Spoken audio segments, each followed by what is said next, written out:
Yeah.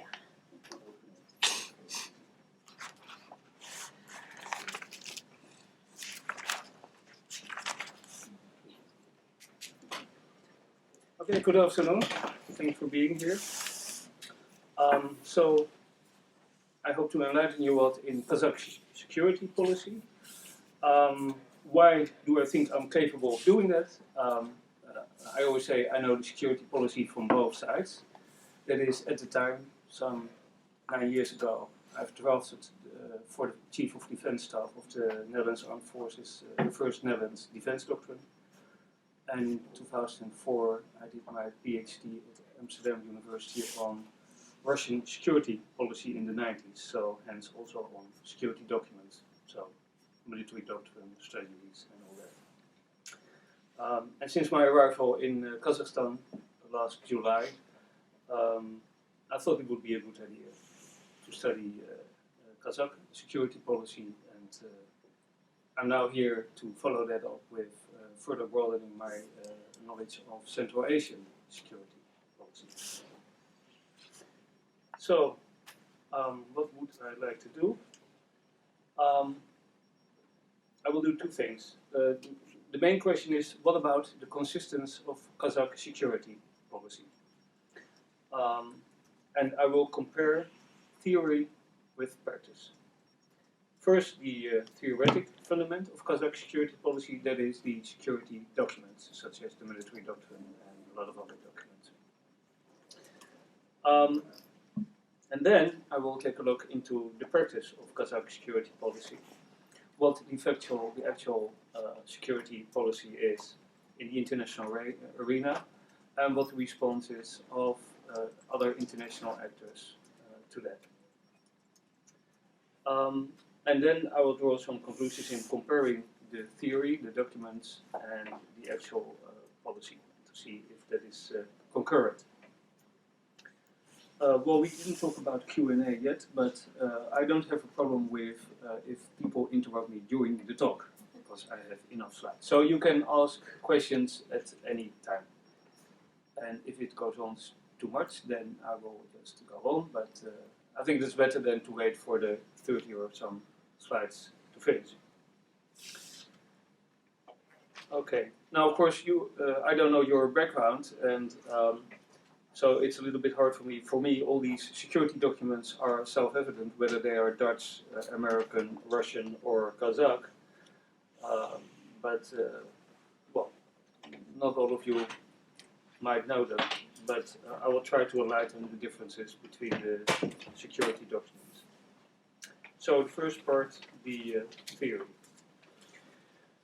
I'm going to take a look at the five main security documents. Why do I know that these are the five main security documents in Kazakhstan? And by the way, they are all available on the internet, most of them also in English. Only the military doctrine and the law on national security are only available in Kazakh and Russian. All the others are also available in English. Well, why do I consider them to be the five main security documents? Well, because it's listed, they are listed in the Foreign Policy Concept of 2014, so the youngest security document, as being a sort of guidance. So I've drawn the conclusion that apparently these documents are then leading the Kazakh security policy. Now, what I've done is I've made an analysis, and well, some of you have asked already, is this a paper or a publication? Well, hopefully it is, but that will come out well, between 6 and 9 months. I don't know, what is the common rule here? Do we send around PowerPoint presentations or not? Usually no, but if you want to make them available, we will. Okay, well, we will discuss that later on. Because currently the only thing I have is a small opinion article in a Dutch newspaper, which I did translate into English. But other than that, I'm waiting for a conference paper to be published on this, and the other thing is an academic article, but that will take another 6 or 9 months. So to that extent, I don't have this available yet.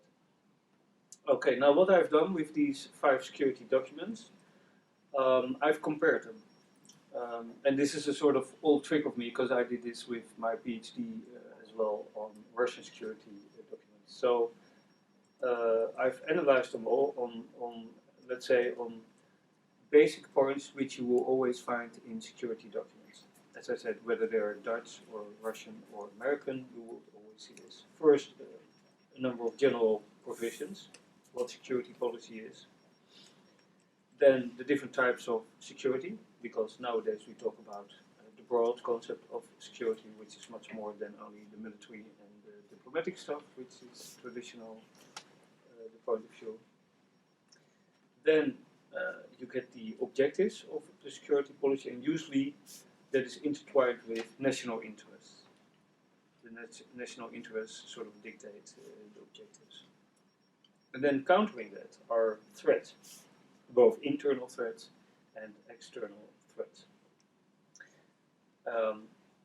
And then finally, usually one or more of these security documents mention the different actors that are responsible for ensuring national security. So they sort of execute the policy. So that's the contents of these documents. The general provisions. Well, this is a typical language with these documents always start, so not, very interesting, very common. But I have to say, I've compared this with, well, my knowledge of both Western and Russian security documents, and it's pretty much in line. So nothing new. What they list here, it's, let's say, common knowledge. And the same applies to the national interest. So it's a lot of, let's say, high-level talking, but it's basically not different from any other country. Now, here it starts to get interesting. What kind of types of national security we have? And as I already said, it's more than only political and diplomatic stuff. And as I said, this is a combination of all 5 documents. But mainly, I should have mentioned that before, the 3 main documents are the law on national security, but I will come back to that in my conclusions. The law of national security, the foreign policy concept, and the military doctrine. Now, and some of these documents list these types of national security. And there you will see that the aspect of security is much broader than only the military political stuff. So public security, health issues, values, well-being, also has to do with the different ethnic groups. Well, military security, that's self-evident. Political security, that's also, let's say, the conventional approach, constitutional order, rights and freedoms, stability, etc. Economic, and we'll see that that's one a major issue in current Kazakh security thinking. Information security, that's also an item which comes to the fore. And environmental issues. For instance, that includes the fact that Kazakhstan has a scarcity of drinking water.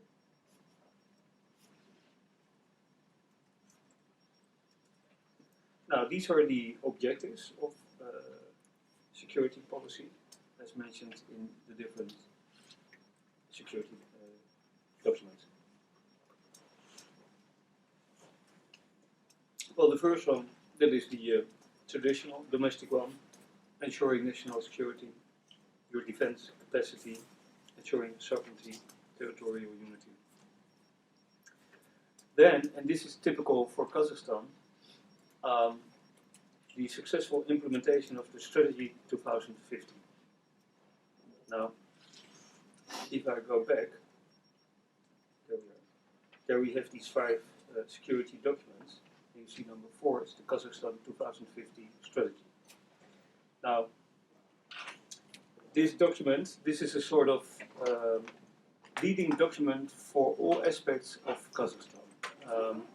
This was launched in 2012 by the president in his annual speech, and I think it's about 60 or 70 pages. It's an all-encompassing strategy for Kazakhstan to become one of the leading economic and, well, in all aspects, countries in the world in 2050. One of the 30, let's say, most outstanding countries. That's the idea. And it covers each and every subject. So military stuff, foreign policy, but also health, healthcare, education, everything. Therefore, I've included this because it also has security aspect. Now, and of course, since this, and you will see that each and every statement, for instance, last Sunday we received a new building, that is my school, the Graduate School of Public Policy, together with the School of Business Administration, and the Minister of Foreign Affairs, who happens to be here downtown next week, did an opening speech, and immediately he will start with this strategy 2050. So it's a continuous document that is referred to. It's also updated. In the beginning of this year, normally the president would hold one address to the nation one time per year. In this case, he has done it already twice. A couple of weeks ago, he did it for the second time, because he said that, well, the number of issues are changing. For instance, economic circumstances, that is, the results of the sanctions between Russia and the West, and the rise of ISIS. And therefore he launched, well, actually a number of economic measures which he wants to have implemented before the 1st of January. So that is why in 1 year time he did 2 addresses. But especially his speech of January of this year was a sort of adjustment of this, or further implementation of this strategy 2050.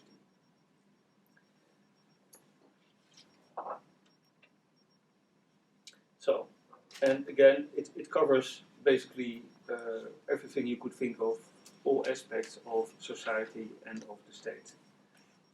As you can see, rule of law, human rights, energy, and a lot of attention to, of course, the economy.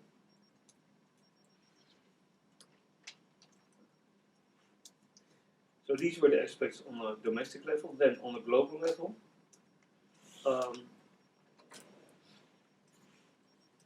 well, economy is of course very important for Kazakhstan. So further integration in the world level of economy. WTO membership is very important. I understand that next year they will get the invitation to join. Well, then some talk about international security, international law, cooperation and good neighborly relations, etc., non-interference in each other's domestic affairs, visas and bond. All these things, I would say, are common knowledge for us, let's say, people in Europe and the US. So, nothing special about that. That's really a normal approach of things. Then we get the national interests.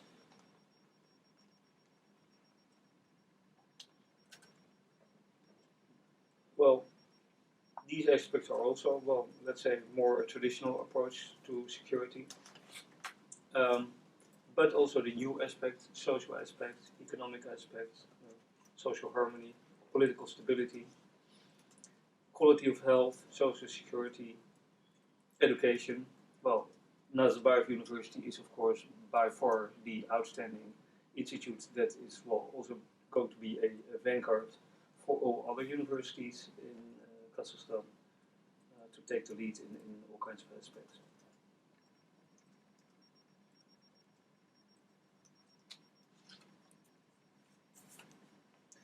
Again, partly traditional approach, of course, to protect your borders, independence, integrity, etc. The functioning of the economy, energy aspects, of course, important, environment. So you can see that objectives of policy and national interests are in line with each other.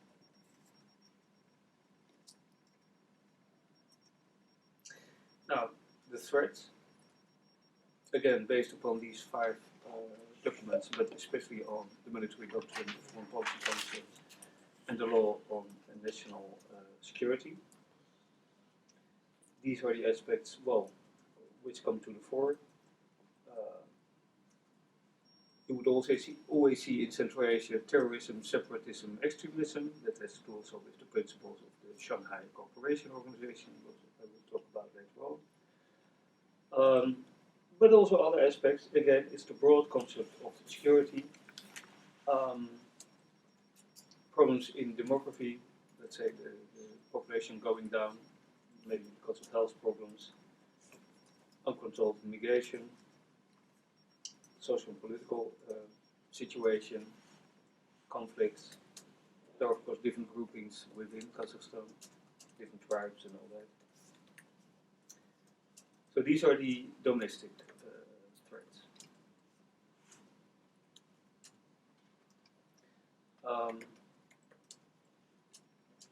Again, it's a mixture of traditional approach of security, the military and political stuff, overthrowing constitutional order, integrity, inviolability of the borders, etc.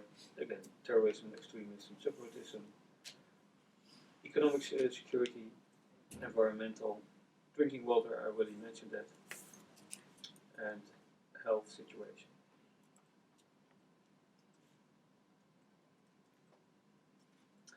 Then, on a global level, this was the domestic level, they're not very explicit in the documents, but well, the first one is high dynamic, unpredictable developments. Well, what would that be? That could be, well, maybe the Middle East, maybe what's happening between Russia and Ukraine. Also, the second part, increased competition among leading regional and global powers, but they don't explicit that. So, is that between the US and Russia, or maybe China, Russia? Again, separatism, extremism. Then an uneven distribution of natural resources. Again, that's also not made explicit. That could be, of course, energy resources, but also maybe food or whatever. And then the final one, an increasing gap between developed and developing countries.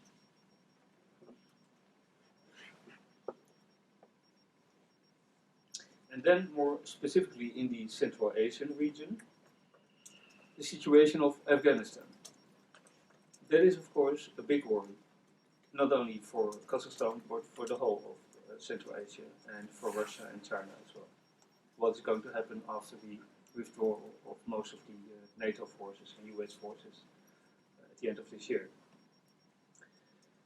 Then also in Central Asia, there are still problems between Tajikistan, Uzbekistan, could be border problems, could be water problems, problems with minorities. In addition to that, narcotics, of course, illegal immigration. Another issue is the Caspian Sea. So here you see the connection of, let's say, border issues and economic energy issues.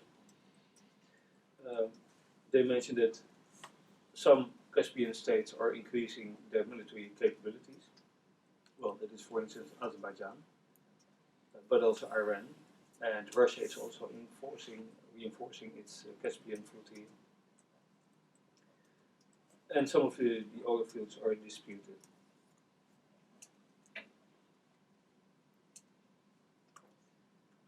Now, these were the threats. Then, according to the security documents, what are the forces available for ensuring national security policy? Special state bodies, well, that is of course the security services.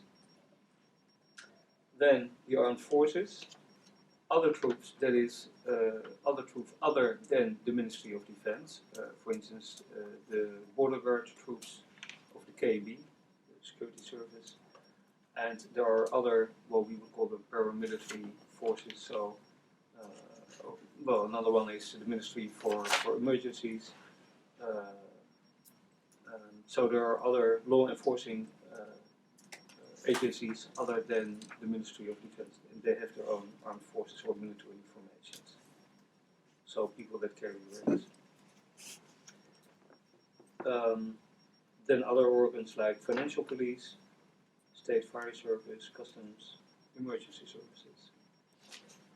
Now, interesting is that they explicitly mention that ensuring national security is a task for all state agencies, and that all these actors should act jointly, interdepartmental and comprehensive. And this is very interesting because these aspects you would see in Western security documents mentioned as well, and the whole, let's say, idea of a national security policy is the combination of the different departments and agencies.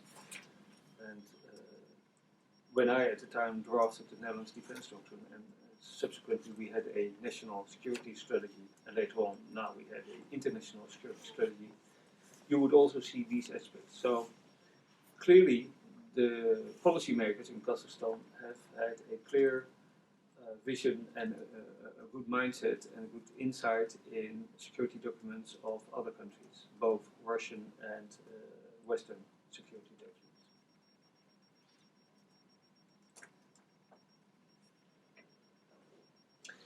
Now, if we look through all these documents, we see a list of organizations which Kazakhstan wants to cooperate with. And most come to the fore are, let's say, Eastern organizations, after the UN, of course, the Commonwealth of Independent States, the Collective Security Treaty Organization, the Shanghai Cooperation Organization, the Customs Union, which is going to be the Eurasian Economic Union, and then you get Western organizations. Is everybody familiar with these organizations like Shanghai Cooperation Organization and Collective Security Treaty Organization? I see it, so okay, I don't have to explain it then. Now, because in the Netherlands, for a Netherlands audience, you have to explain it because they wouldn't even know where Kazakhstan is. That would be these organizations. Okay.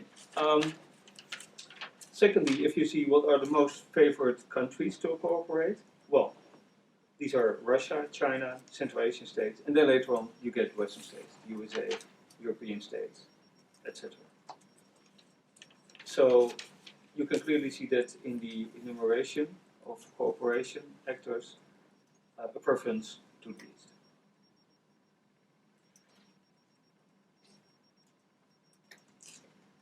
Okay, this is the whole theory. So this is a sort of combination of all the aspects of the security documents. I'm coming now to some sub-conclusions on these documents before I enter into the realm of the actual security policy as it is today. Do you have any questions so far on the contents of these security documents? Is that all clear? Well, I'm happy to hear that. Okay, and again, if you have questions or well, you can also have a debate already. We'll see what happens then. Okay, so my conclusion. So if you don't agree, just tell me and we can have a discussion. Now, as I said, the foreign policy concept mentions 5 security documents: the Constitution, the military doctrine, the law on national security, the Kazakhstan 2050 strategy, and of course the foreign policy concept itself. Now, if you look at the theory of national security documents, you would in general have a national security strategy, as the US has, and as well, of course we did it a little bit different, but in the Netherlands we also have such kind of document, and the Russians also have that. Now, then if you read this law on national security, then you see that a national security strategy is mentioned. But I was not able to discover it. And then in one of the foreign articles, it was listed that this document was supposed to be secret. And well, I've asked some high-ranking officers, and yes, this national security strategy is a secret document. But the funny thing is, it is listed in some of the open security documents, but it is never mentioned that it is a classified document. So, now then, this is all from a conceptual point of view. I'm not talking about, you know, the details and comparisons. So, if you want to talk about, well, if the structure is alright, what about the contents? You miss this national security strategy because it's not available in public. Now, but this law on national security, again, this is only available in Kazakh and Russian, but it's listed on the website. I think this one is listed on, well, it is listed on the Ministry of Defense website, and I think also on the website of the President. Actually, this law on national security covers all the ingredients of what a normal national security strategy also would have. That is, the different security types, the national interests, the threats, and the actors for ensuring national security. Now, so in my opinion, this public document, the law on national security, fulfills the role which should be fulfilled by the national security strategy, but it's classified. It is a political strategy. So it fulfills, in my idea, in current day policies, this fulfills the role of a political strategy, a grand strategy, as the national security strategy would be. So, and in my idea, it sort of replaces this classified national security strategy. If you look at the other documents, and also if you look at, let's say, the normal approach, conceptual approach of national security documents, then the combination of the law on national security, the military doctrine, and the foreign policy concept, those are the most important basic documents of Kazakh security policy. Of course, the constitution has some aspects about security policy in it, especially who is responsible for what. And you will see in the constitution that, of course, since it is a presidential system, that the president is in the lead when there are problems with national security. The Kazakhstan 2050 strategy also has some security aspects, but mainly deals with all other aspects of society. And therefore I consider these three documents as the leading documents. And so hence, most of the entries I have mentioned come from these three documents, and to a lesser extent, they are derived from the Kazakh 2050 strategy and the constitution.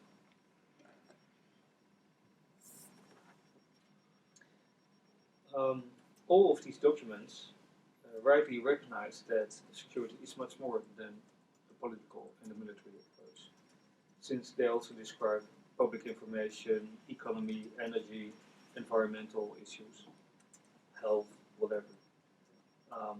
And that is what is commonly known in the West as the broad concept of security. And you will also find this in the national interests and threats.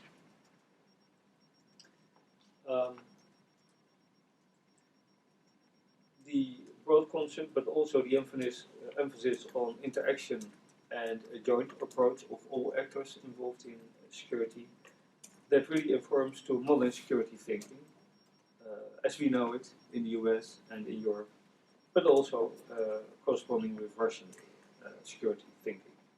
So again, the Kazakh policymakers have paid well attention to the security documents available abroad.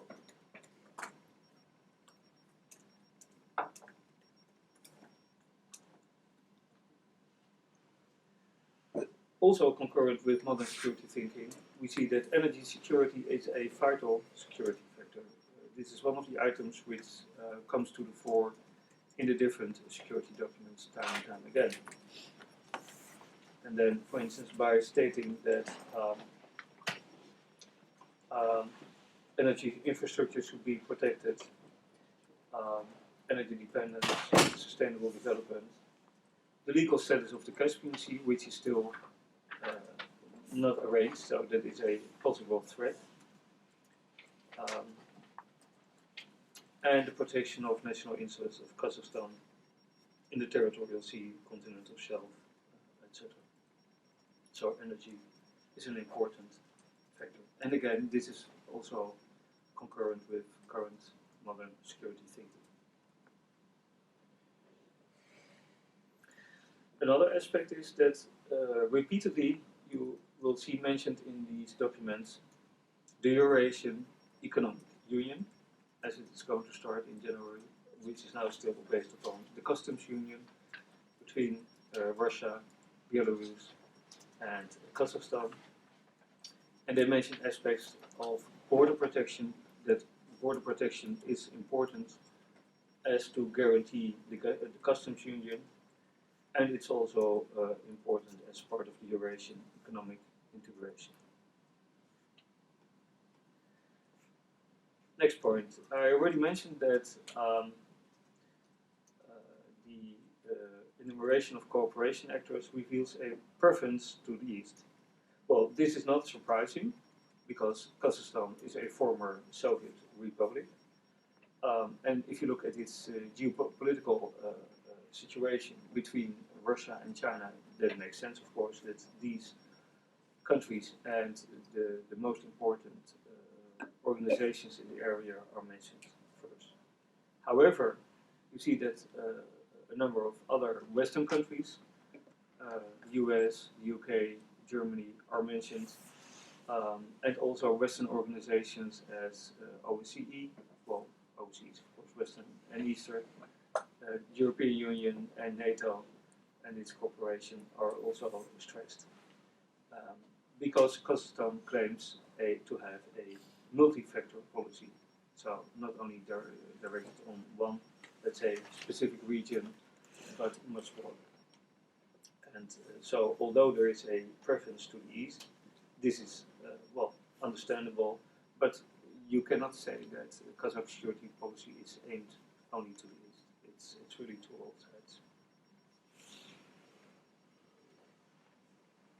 Okay, well, this was the part on the theory, and now we're going to take a look at the factual policy in international arena.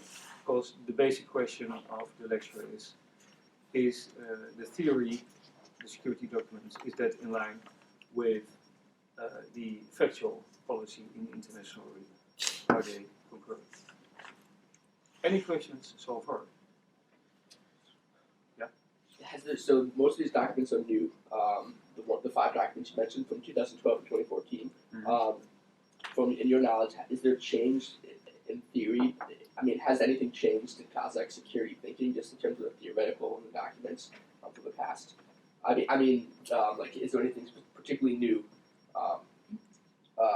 for Kazakh security policy, especially the newest 2014 document you mentioned? Yeah, that's the foreign policy concept. Yeah. No, I would. Well, what I have read is that, for instance, earlier editions of the military doctrine gave a more positive approach to cooperation with the West, NATO. That has gone down a little bit.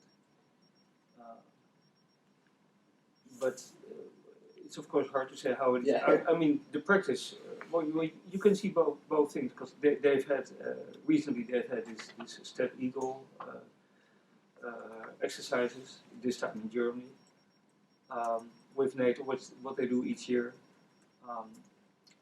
But if you only look at the way it is mentioned, then apparently the cooperation with, military cooperation with NATO is a little bit less than it used to be, than earlier versions of the military doctrine. But I wouldn't say that, well, I did not encounter anything very special in this latest foreign policy concept. It's all, well, quite understandable and nothing special, not that you think, well, why are they saying this? And as I said, a couple of items are not mentioned specifically when they talk about competition between big powers. Who are they talking about? Or certain threats, as you go more into detail, they, for instance, mention specifically threats of manipulation of information. I will have some interesting conclusions about that. Sort of information warfare, cyber warfare, the possibility of changing the information streams of Kazakhstan. But it doesn't mention by whom. Now, my guess is, and that's of course a guess, that in the national security strategy, which is classified, that more specifically mentions actors that are a threat. That would sound logical, of course. And they don't mention it here, because then you might already have a problem with these same actors. So they keep it to themselves. So then we are allowed to make the conclusions to what extent, why might that be the case? But the problem is, of course, you're making assumptions. I mean, to that extent, and as I've said for many years, I've studied Russian security policy. Well, that's more easy. The Russian security documents have always stated that NATO and the USA are threats or dangerous or to the same word. Always. Even in the times of Medvedev or in the times of Yeltsin, always NATO and the West and the US were considered to be threats. But that's very explicit. But this is also due to the fact that they have this multi-factor policy. They don't want to create enemies. So therefore it's better to keep it, on a general level and simply mentioning that there might be threats from this and that side. But that also, of course, creates guesses. So that's the hard thing. But if you look at the foreign policy content, it's not much. You can download it. I think it's 10 pages. There's nothing special. It's all very common and that stays, of course, with the multi-factor policy. If you look at the contents of the foreign policy concept, Russia nor the West would be, let's say, alarmed by it. It's acceptable for any party because there's nothing, let's say, angry in it, as you would, for instance, read in the Russian security documents. Also not surprising, but they're very clear in stating who's the enemy and who's not. So it's perfectly in line with the whole thinking. Okay, now the factual policy. I didn't describe that so much in detail, but I can talk a lot about it. So the fact that these documents are available online, Mm-hmm. did that surprise you? Is it a common practice for some Asian states? Well, what I've read is that it's different. Some states do not publish anything, and some states also would publish a national security strategy. The one document here, well, there might be others, but at least from this one, I know because I also checked it with leading military officers, and they acknowledged. But the funny thing is, they don't mention in the security documents that this document is classified, so therefore I thought, okay, where is it? And some other people have told me, yes, it's available, but they were lower rated, so. So there is differences in Central Asia. I think Uzbekistan doesn't publish anything. that's right, and I think Turkmenistan either. Yeah. But you can clearly say, but we'll come to that now. Kazakhstan is, of course, the country that is most involved with the West as well.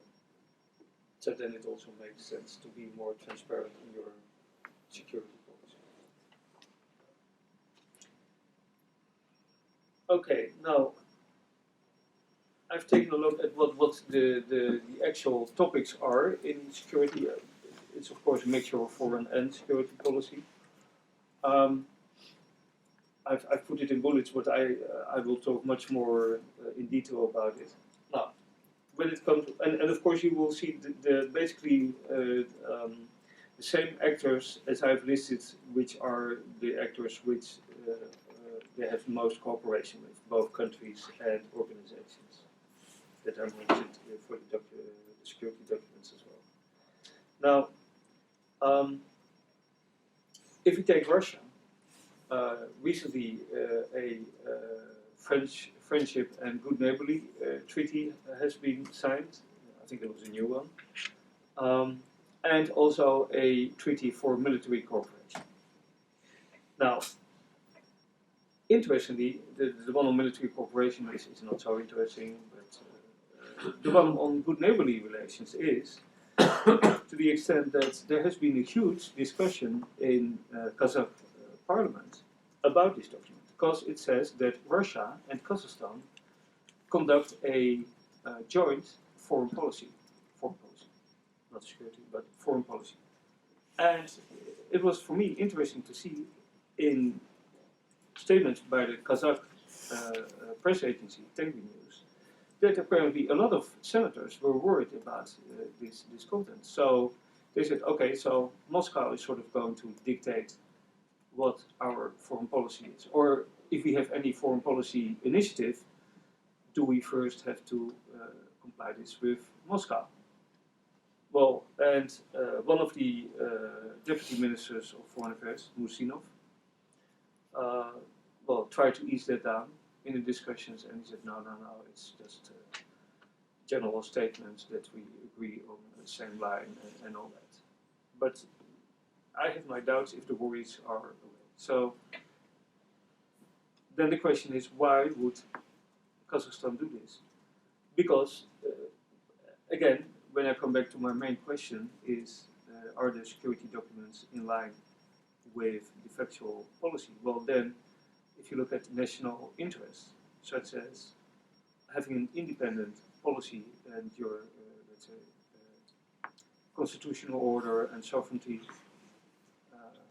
because even, of course I come from the European Union, the European Union has this sort of common foreign and security policy by the Italian lady of whom I have forgotten the name, because she's just new. It used to be Baroness Ashton. But you will see in the European Union that in spite of this common foreign policy, that each country takes its own stance. If you, for instance, take Britain with their, rather severe anti-immigration laws, but also other aspects, each European country will still do its own thing, because the last thing you will give up in a supranational organization as the European Union is your foreign, security and defense policy. You might cooperate with justice, because you've got transnational crime and all that, and of course your economic policy, but this is what you won't give up. So therefore, you could say it is surprising that this friendship and good neighborly treaty mentions a joint foreign policy. But it's a good thing that you can see that apparently not everybody in Parliament agrees with that. Then another thing, I'm just picking out things that worry me and that will lead to some conclusions, obviously. Media. It has also been in Kazakh press that 2/3 of the some 250 television channels in Kazakhstan are Russian, and these are subsidized by the Kremlin. Hence, they get a certain amount of information, no doubt about the situation in Ukraine. And again, you might ask, if you look upon the objectives of national security policy about having a sovereign policy and all that, what about these media? Because on the other hand, they also mentioned things like information warfare, manipulation of information. Or is this what is meant by manipulation of information? We don't know, but obviously when you have 2/3 of the television channels in Kazakhstan being sent from Russia and subsidized by Russia, hence it's the talk of the Kremlin, well, you might have your doubts about, let's say, objective information flow. So that's another, let's say, concern if I would look upon the cooperation with Russia. Now, and then maybe the most important one is the so-called Ukraine scenario. A quarter of the population of Kazakhstan is ethnic Russian. The majority of them live in the northern provinces. this summer there was a sort of row between Putin and Nazarbayev that Putin declared that it was so nice that Nazarbayev created a state out of nothing because there had never been sort of state, and there were some more, let's say, statements made by that. So, and in response to that, Nazarbayev said, well, okay, and when we talk about Eurasian Union, which is supposed to be only economic and not political, if the sovereignty of my country is threatened, I will withdraw.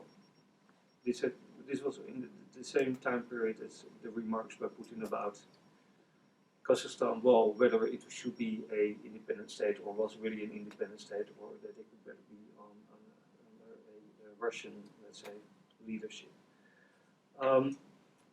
That is one aspect. And then, of course, when it comes to Ukraine, so Nazarbayev, no doubt, realizes quite well that with this substantial Russian minority of 25%, which in the northern provinces, which used to be Russian, of course, it's much larger, that this is a danger. So what has happened in eastern Ukraine, and again, I'm saying this, you won't find this in the media, of course, but of course they realize that this is a danger. And that also, if you take into account these Russian subsidized media channels, it's not unthinkable that if Putin would like to do that, that he could also create an uprising by the Russian minority. So they take that into account, of course. Also because people like Zhirinovsky in Moscow have made claims about, well, it's about time that these northern provinces would go back to Russia. And so you do see a fear, and you also see a very cautious policy by Kazakhstan when it comes to the whole Ukraine thing. Because they want to avoid taking any steps, any statements that might bring a Ukraine scenario closer. So that's a little bit about Russia and the cooperation and the scenario which is happening. Though you can also see that Kazakhstan has taken countermeasures. For instance, in the beginning of this year, they have this law about the return of Kazakhs from abroad, as the Israelis have this aliyah. And at first, they wanted to place all these people from abroad, so mainly from other former Soviet republics, in the northern areas, of course, to enhance the ethnic Kazakh population there. Now they've given that away, but I mean, you can see this as a measure of counterbalancing Russia or Russian ideas in that area. Any questions about that? Okay, then China.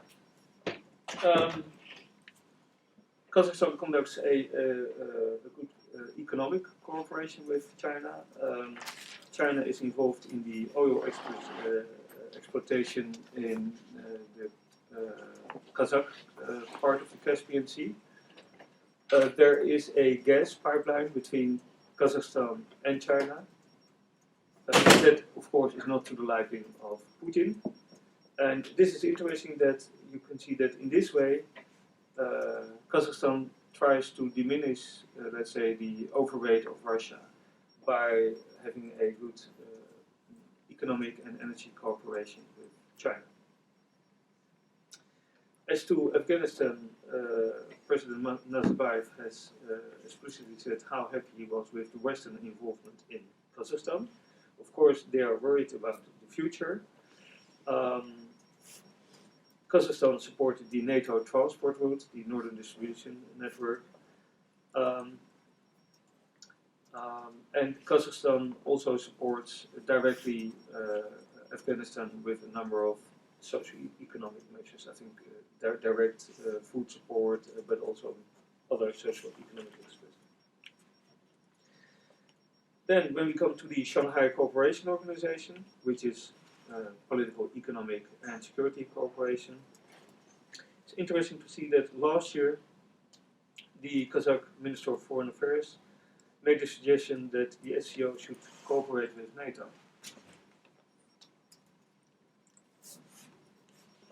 And my guess is that would be on Afghanistan.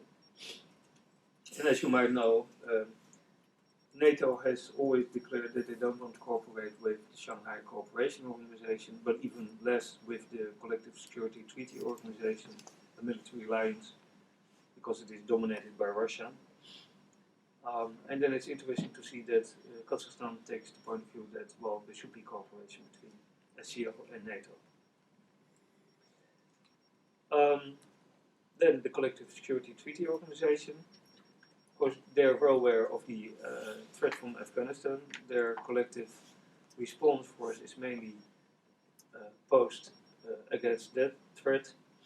But we have to say, if you look at this collective response force, you're mainly talking about Russian forces.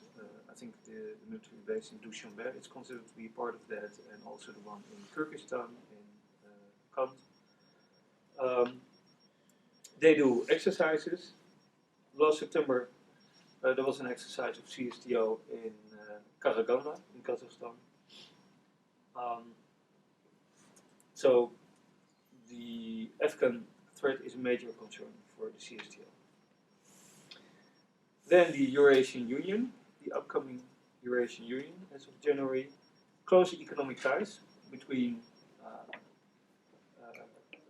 the different countries. So we have Russia, Kazakhstan, Belarus, and Kyrgyzstan, and I think Armenia, who will be next in the line. Did I forget anybody? Well, I would guess Tajikistan will also join. The usual subjects, I would say.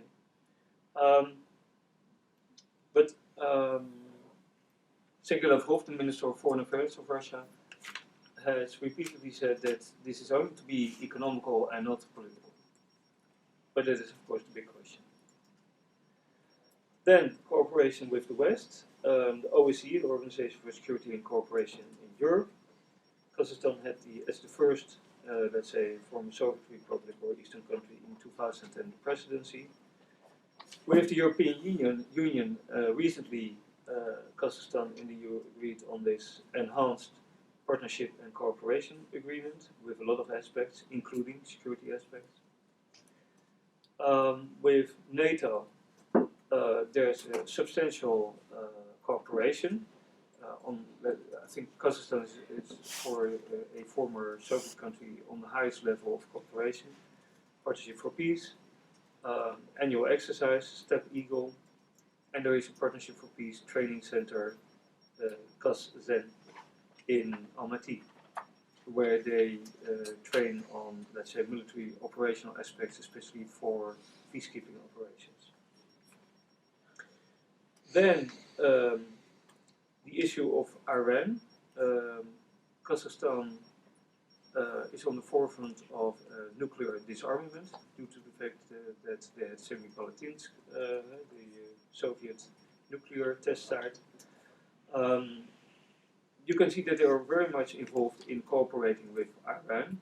I think in September, Rouhani, the new Iran president, was at our university. Every, let's say, dignitary is always received at our university with a speech. So you can see that Kazakhstan is quite well involved in this policy of Iran, but also in Iran and the negotiations as they're going on. I think they're still going on, aren't they not? Sort of, or they were prolonged. And of course, the aim is to prevent Iran gaining nuclear arms. And that's part of this non-proliferation policy of Kazakhstan, which has done a good job of the international image of Kazakhstan. Also, when we look at when was it, March, at the Nuclear Security Summit in The Hague, when President Kazakhstan got the VIP treatment, meeting the king and the prime minister and everybody, recognizing the role that Kazakhstan takes in nuclear disarmament. Any questions so far? How much of peacekeeping operations is Kazakhstan involved in and where internationally? Well, come to think of it, I think nowhere. I think a couple of years ago there was the idea that a number of Kazakh officers would go to Afghanistan. But I think the Senate prevented it. They were sent to Iraq, Oh, Iraq, yes, they They were were sent Iraq, to yeah, Iraq because at there that were time. people killed. and then after they were, I mean, when US stopped the operation, they left, and then it was refused. For Afghanistan. For Afghanistan. Yeah. But that's right, I forgot Iraq. Some people got killed there, at least one. I was just wondering if you have noticed anything from the front of ISIS. I don't know if you're getting to it yet. I know they've been recruiting a lot from the Western countries, European and United States. Yeah. Have you seen any evidence of them going into Central Asia, or specifically Kazakhstan, to recruit any I'm going to talk jihadists? about that. Okay, I just wondering. Because that is not covered in security documents, but that's obvious because ISIS was not there yet. Yeah, but it's a major concern, by the way. It's a major concern. Yeah, I'll come back to it. Was any other question on that? Yeah, in your discussions with Kazakh security officials, do you ever, aside from the documents, do you ever get the sense that there's any scenario planning that goes on within the government about how to deal with certain contingencies? For example, the quarter of the population that's Russian that you talked about. Obviously, that's got to be of some concern to Kazakh security officials. I mean, have you gotten any insight as to how they would deal with something similar, a Ukraine type scenario? In Well, Kazakhstan? I haven't dared to ask them that yet, but I don't know. I talk a lot also with foreign diplomats, and well, you get to hear different things. So I don't get the impression that there's a policy line on that. But if I look upon it from a military point of view, I think the Kazakh armed forces are about 40,000, and an additional 30,000 on border troops and internal troops and what have you. For such a large country, which is, well, by far not enough, I would say. But, and if you look at the order of battle, most of the units are in the traditional place from a point of view of Soviet Union, placed in the southeast, towards China. So when this thing would happen, well, first they wouldn't make a stance against Russia, not at all. And then so the disposition is wrong, because as far as I know, there are hardly any units in the northern part. And when there is talk about we should move units or whatever, then it's talk about the Caspian. I think it's mentioned in the military doctrine specifically that they call for reinforcement of the units in the Caspian. But there's no talk about the northern areas. So if there would be a war or whatever with Russia, they can forget about it. And I think they know. And well, I myself would be a little bit uncomfortable in asking them, well, what are you guys going to do if such does not happen? I can tell you that I've talked with policymakers at the departments, and on a one-on-one, so not in public, they do acknowledge that Russia is in breach with all kinds of international agreements in what they're doing in Ukraine. They don't deny that. On the other hand, and that will be one of my other points about discontinuities between security documents and factual policy. When the whole thing started about Ukraine with the Crimea, they were kind of lenient towards Russia. Well, yes, these things have happened, and they sort of, well, I wouldn't say they encouraged it, but they sort of agreed with that. As not to offend Russia. And that is what I mean by the very cautious politics. I can notice that continuously, also at the university. They have to be very cautious. Because they know the threat and the statements that are made from Moscow by Zhirinovsky, but also the remarks by Putin and others. So they are, I would say they're in a certain status of self-censorship as to avoid problems. So to that extent, you might even say that Russia does not need to invade into northern Kazakhstan because already, because of his show of force elsewhere in Ukraine or maybe early the point has made clear to what extent the sovereignty of Kazakhstan goes. That there are certain limits. Even though Nazarbayev has said, if my sovereignty is threatened, I will withdraw from the Eurasian Union. But, yeah, so it's difficult. And I can understand that from their point of view. And that they don't want to say too much about it. But none of the diplomats get the idea that there is a sort of policy line and a contingency plan. Or at least they don't tell us. Which makes sense, of course. Any other questions? Yes, sir. And I know I came in a little bit late, but I personally, obviously it's something to be considered, but I don't think there's a huge security risk on the northern side. But where do you feel their largest security risk is along their border areas? I mean, is it from the south? Is it from, I mean, where would they be most threatened? Yeah. Well, I think, as you can see it in the security documents, Afghanistan is a big concern.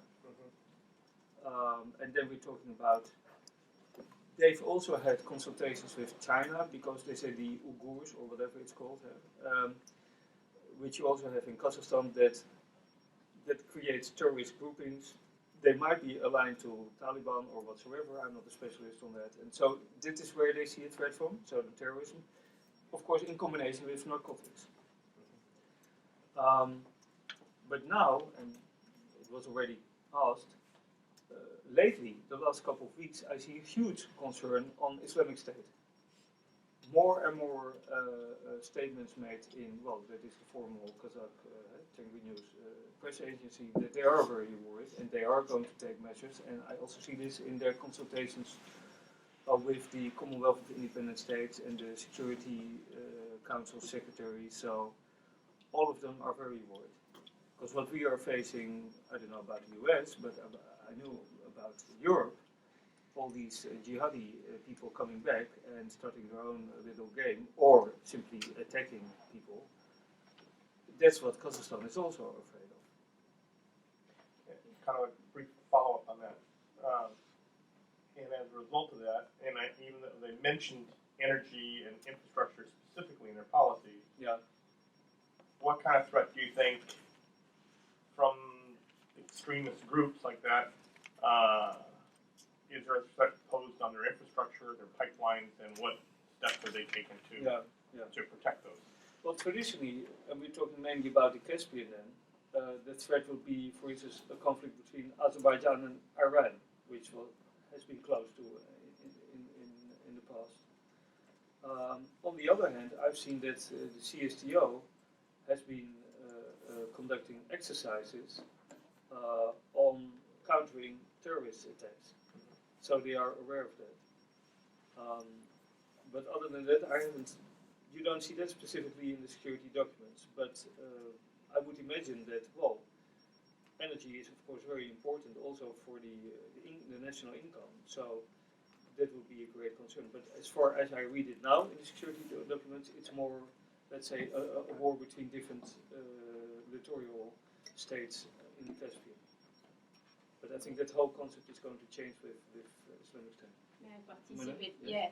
I think there are different things. The first one is that the threat coming from the south is something that you see everywhere, but it seems to be mostly on the paper. I mean, how Afghanistan could threat, something coming from Afghanistan could threat Kazakhstan, that seems difficult. So what does that mean? That means from the south, that means Kyrgyzstan collapsing, okay, Fergana Valley collapsing, tensions with Uzbekistan or between Uzbekistan and Kyrgyzstan. Well, that would be a problem for Kazakhstan at its border. But then the country is strong enough to kind of secure its southern border. I mean, it's not good to have a problem, to have a neighbor that is collapsing, but you can deal with that. The real issue, I think, on the Kazakh territory, and which they tend to underestimate, is what is going on in the western part of their region, because that's where you have the radicalization of young people, so where it's the most kind of internationalized Islamism coming on, with social inequality and so on. You have a Caspian oil field, so big energy issue. It's foreign investor, it's US firm or other foreign firms, and it's close to Russia, and Russia has the Orenburg refinery and several other things in the region. So if suddenly you have something there, like for example, Islamic group attacking Tengri oil field or something like that, and then suddenly Russia saying, well guys, if you cannot secure your own things and so on, it's so close to my own interest and so on, I will have to intervene. So the problem for Kazakhstan is mostly, it's a combination of suddenly several problems that could emerge that would be both domestic and international, and foreign. And on that, I think the documents are missing. They tend to be very classic on their, the threats coming from the south. But they missed one of the points, which is probably the combination of internal and external issues. And if there is a region that is fragile, that's the western part of Kazakhstan, the Caspian littoral. Yeah. Well, they give a lot of attention to the Caspian region. They do, and energy security. Elsewhere, you see mentioned that they are worried about in the future about. They say, okay, well, we have a low unemployment rate. This especially comes from the strategy 2050, of course.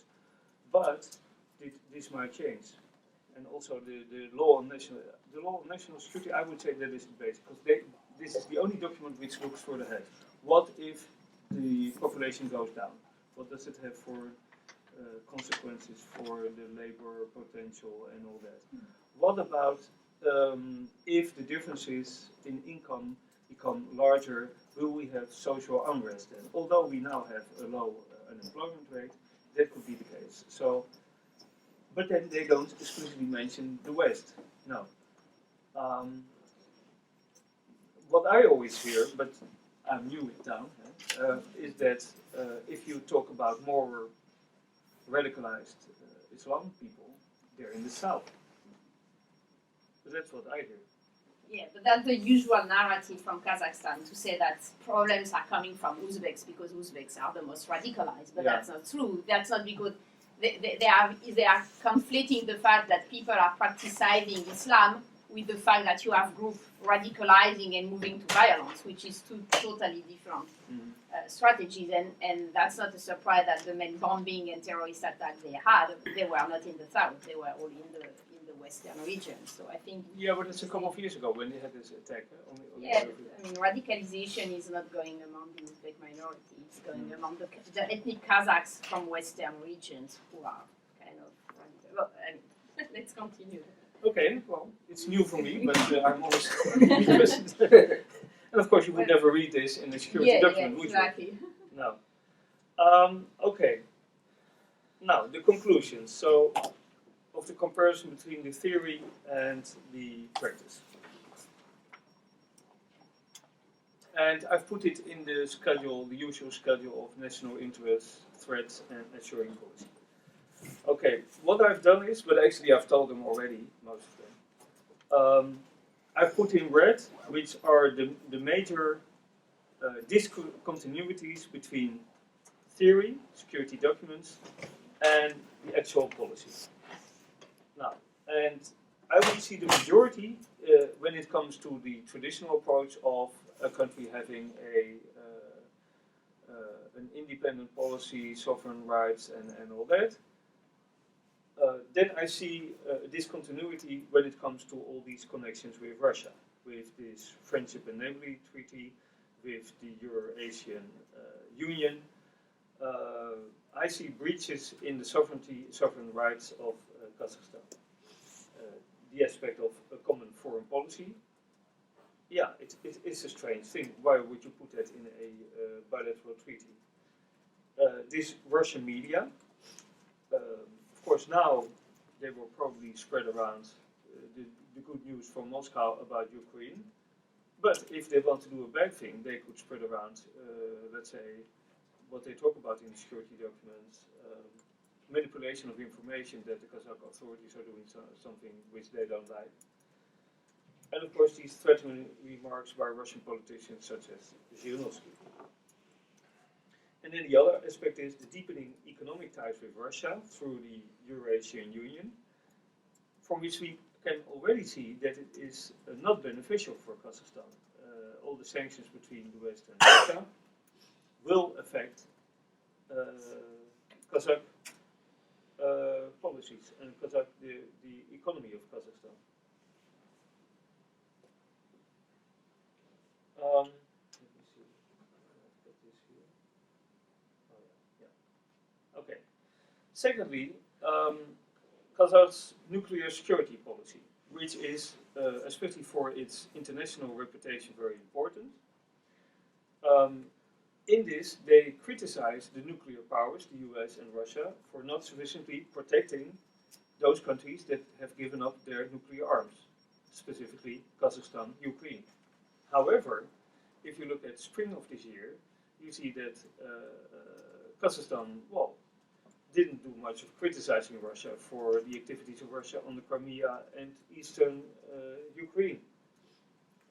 And thus, in this way, Russia violated, among many other agreements, this nuclear agreement with Ukraine in which it gave up its nuclear arms. Russia would guarantee the borders of Ukraine.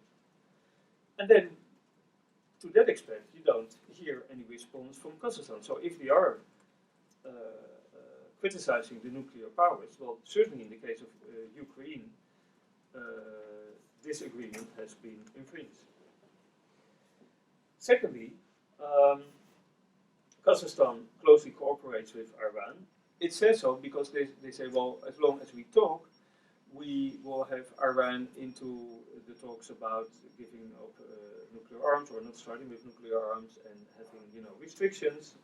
But Iran has frequently violated international control of its nuclear energy facilities. And Kazakhstan is very much in favor of nuclear disarmament and further proliferation against further proliferation of nuclear arms. So you could say, well, is the policy consistent of Kazakhstan when you are, for good reasons, cooperating with Iran, which is considered by many countries, especially in the West, as a danger for gaining nuclear arms? So those are the aspects of national interest which I think policy and documents are not in line with each other. Then, when it comes to threats, well, the usual threats in this area are mentioned: terrorism, extremism, separatism, according to the SCO, drugs trafficking. Okay, so that's congruent. Now we get this Islamic State, and it's the same approach as we see here in the West. They talk now about 300 people from Kazakhstan specifically that have been recruited, and they also claim that a number of them have already gone back, and the fear is that they would create certain terrorist groups who would also be aligned with Taliban. So here you see the connection with Afghanistan. I don't know if this is possible, if these are the same groupings. I'm not a specialist in that field, but this is what I see mentioned in the public statements. And they are now talking with other former Soviet republics to have legislation, as we've seen in the West. For instance, Britain has done this legislation already that they cannot return to Britain, that the passports are taken in and all that. So, but they're very worried about it. And of course, you could say, well, this is not concurrent with the security documents. Yes, it's not, but because the security documents are a little bit older, even the newest one. So I'm sure that in the new editions of the security documents, since basically we all agree that Islamic State is a problem which is going to last a bit longer, that it will probably be mentioned as an extension to the usual threat of extremism and terrorism. And then the aspect of ensuring national security, well, we talked about that already. Interestingly, China is in this Kashagan oil field. And that's also interesting from a point of view. They have invited China, of course, because the Russians are there very important, to counterbalance the Russians. So very smart, I would say. But they are worried about, well, that the whole situation is still unresolved, the borders, and that might create a problem. A lot of attention is made in security documents about energy independence, blah, blah, blah, sustainable development. But if you then look upon certain aspects of the Eurasian Union Treaty, they specifically mention that all the energy flows have to go through Russia. And for instance, it has already been stated by the Kazakh government that they are not allowed to deliver gas to Ukraine because this is countering with Eurasian Union Treaty. So although Kazakhstan claims and Nazarbayev that we are only talking about economic policy here, you can see that there's also a political aspect, and that certainly the Eurasian Union Treaty will limit the sovereignty of Kazakhstan in its energy policy. We can already see that. So that's another line in which I think that the policy is countering the security documents.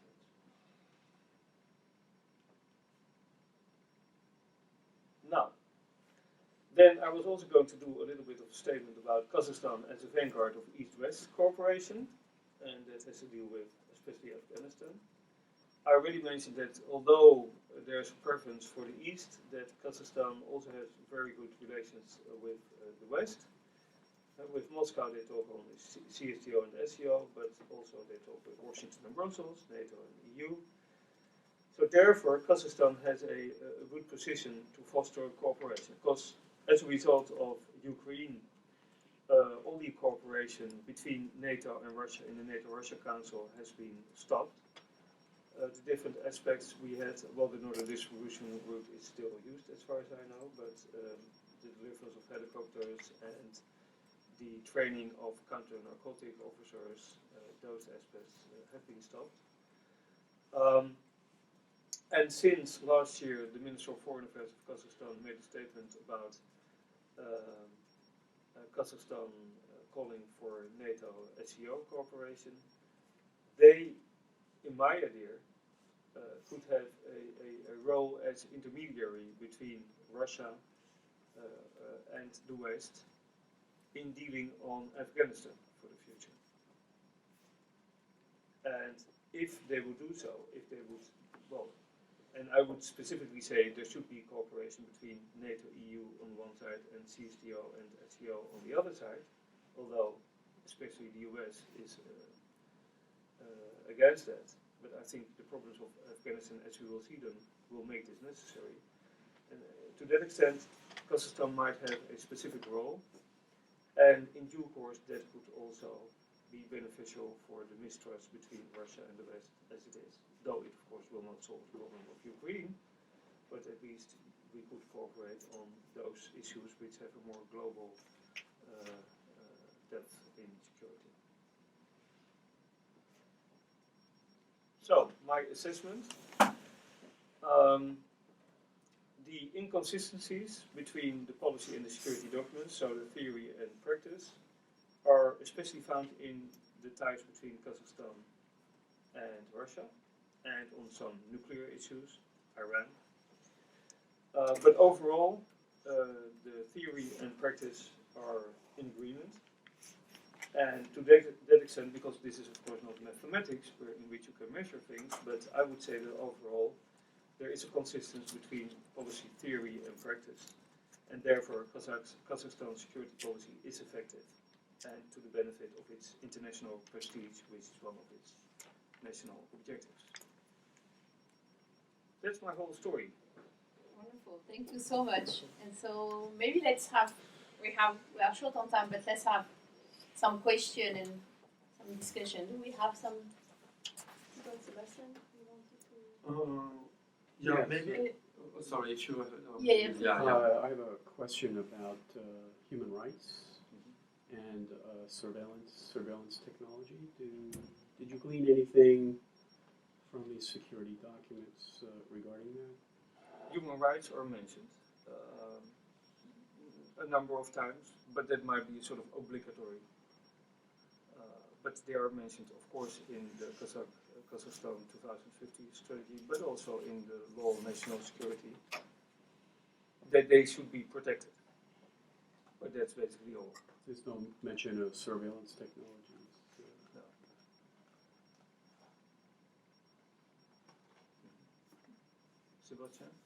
No. Yes, now that I have all your presentation, I would maybe like to come back to your first part actually. I have two short questions. The first one is that, well, in the different points you mentioned related to national security, electricity, security and food security do not seem to be mentioned. Whereas, I mean, although I agree that the situation in Kazakhstan is much better than in other Central Asian countries, some regions in Kazakhstan are still really facing these issues. Yeah. So does Kazakhstan consider that these issues are solved, or is that included or addressed in the public security or the well-being category you were mentioning? Another question is Well, that... let me first answer it. Otherwise Okay, I might sorry. forget. You mentioned specifically food security And electricity security, because, well... Yeah. Food security is mentioned. Well, I think Nazarbayev was recently in, I think it was an SCO meeting. Yeah. At the annual SCO meeting, he specifically addressed those specific Central Asian aspects. I can't recall if he also mentioned electricity, but he did mention food and border questions and water. He did specifically address them, that these aspects should be solved. Electricity, I don't know, but he could have mentioned that as well. Because he was very specific on what we see as the normal problems within Central Asia. And another short question is that well, among the threats, the issue of water is addressed when we talk about Uzbekistan. But when it comes to China, it doesn't seem to be addressed, whereas this really remains the solid issue. I mean, the bond of contention between China and Kazakhstan. So is that explicitly mentioned somewhere in all the documents you have studied? No. No. Okay. No, but as I already said, they want to be friends with everybody. Sure. But I mean, but this is definitely, I mean, the bond of contention with China. They've been trying to talk with China. China is really refusing to negotiate, or when it negotiate, I mean, so far we don't have a real result. I mean, the water sharing. So I was wondering if there But who talked with China about it? Sorry? Who talked with Kazakhstan, yes. No, I haven't seen that mentioned. No, they only talk about economic cooperation, energy, military cooperation, and terrorist threat with the Uyghurs, and so that I've seen specific mentioning of that. But of course, it might have been mentioned, but I haven't seen it. I mean, you never know what comes out, of course, in public. Yeah. But again, you can see with in general with all countries, they are not very specific in. Okay, I understand. Yeah. As Russia is in its documents. Yeah. Any more questions, Sebastian? Today the House passed Order 11 to 10 or something like that. The bill that basically, I don't know the official name of it, but the Russian Aggression Act. How obviously it needs to go to the Senate and then enacted, but what do you see that coming into play at all at some point as far as Kazakhstan's security implementation of their policies, and how will that impact? Will that impact them, their relationship with Russia or with NATO or the U.S.? I would think that they continue their line as it is. To try to keep friends with everybody, not being specific. Of course, I'd be highly interested in what is mentioned in this secret national security strategy, but no, I don't. They are very cautious. So they don't want to offend the Russians, nor do they want to offend the West.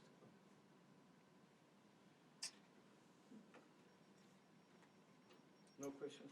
Just last one, kind of going back to the media. I mean, you mentioned that 2/3 of the channels are in Russian and kind of subsidized by the Kremlin.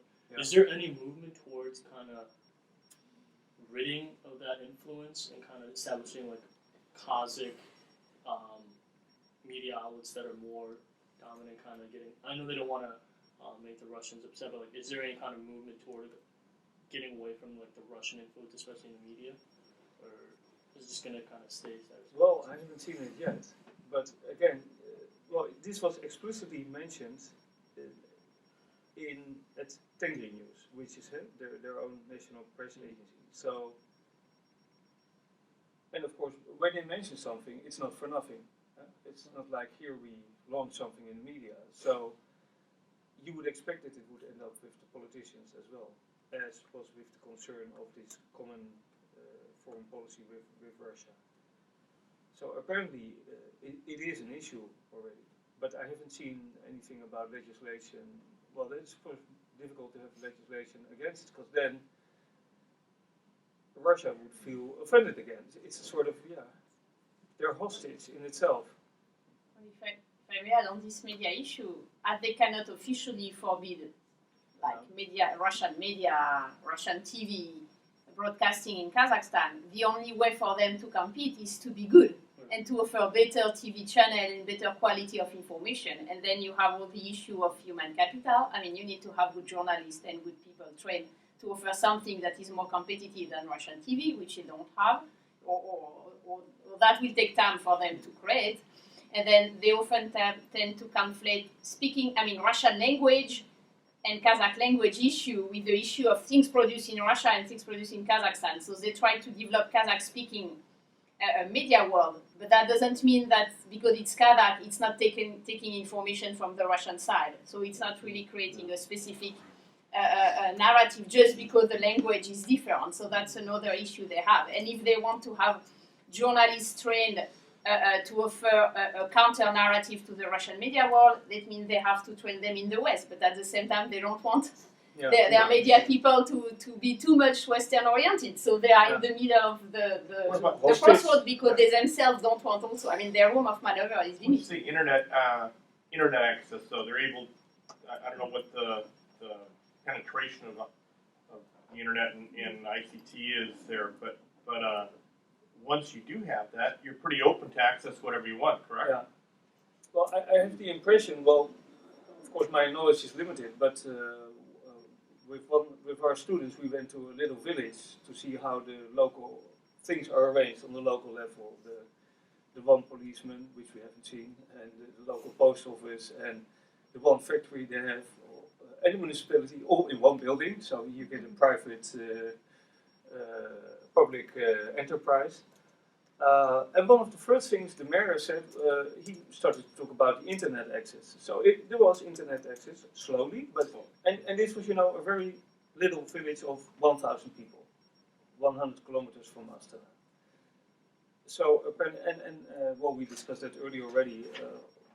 In Kazakhstan, it's the same as here. All the young boys and girls walk around with the iPads and the iPhones and what have you. So apparently there must be internet access, because otherwise why do you have these things?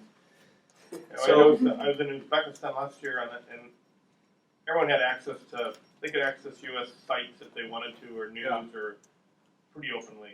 Well, and I have to say that our students know very well what's going on. But of course, I wouldn't say they are elite. Well, elite not. These are not the kids of the party. They are selected because they're good. But they come from anywhere in Kazakhstan, but they know quite well what's going on in politics. Yeah. So, if you want to have the information and you are clever, you will get it. You can get it. Yeah.